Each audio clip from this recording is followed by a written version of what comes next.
Hey everybody, Zabian here, and in this video I'll be going over how to make simple macros. If you haven't used macros before, they are essentially programmable buttons that when clicked will allow you to run custom scripts. Macros are usually used to allow players to use all of their buff cooldowns at the same time, or deal with a certain mechanic within a raid. First things first, to access your macro panel you simply type /macro into your chat window, or you can press the escape key on your keyboard, then press the macros button. Once you're there, click on whether or not you want this macro to be specific for your current character, or if you want it to be across all of your characters. Since my macro will be specific to my warrior, I will click on the character specific tab. Next, what you want to do is click the new button at the bottom of your macros panel. This will open a side panel where you can enter the name that you're going to give the macro along with the picture you want to be displayed on the button. After you've done this, click the OK button and then click on your newly created macro button. Now you can create your first macro. To begin with, we can start with the simplest type of macro. This macro consists of having a simple in-chat command. An example of this is if I use the command /yell. You use it exactly as you would normally as a chat command.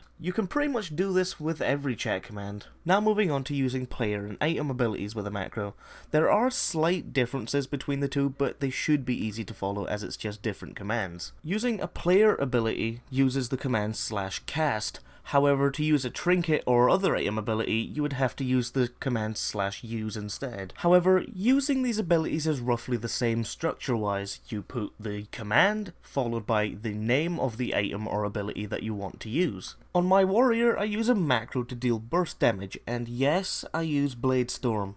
Don't judge. With my macro, I can cast all my self buffs and then use my ability.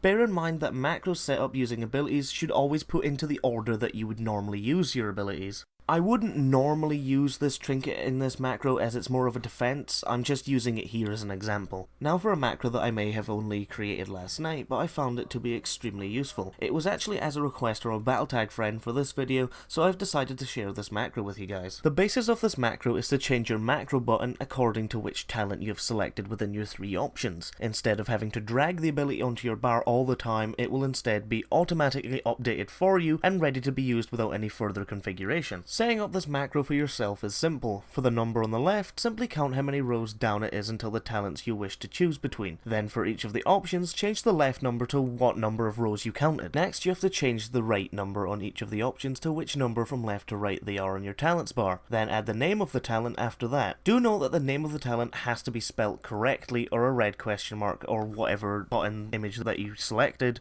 will appear instead of your talents image. After that, you're ready to go. No longer will you need to drag any of those annoying talents to your bar. Since this was only a very simple how-to guide, I won't go any further than this. However, if you want me to go over some more complex macros, then please say so in the comments below. I will be leaving a link to a webpage where you can find out more about macros and the different ones that you can use. If you like this video, then please show that by clicking the like button. If you want to see more content from me like this, then hit that subscribe button. Thanks for watching, and as for the rest of your day, I hope you enjoy it.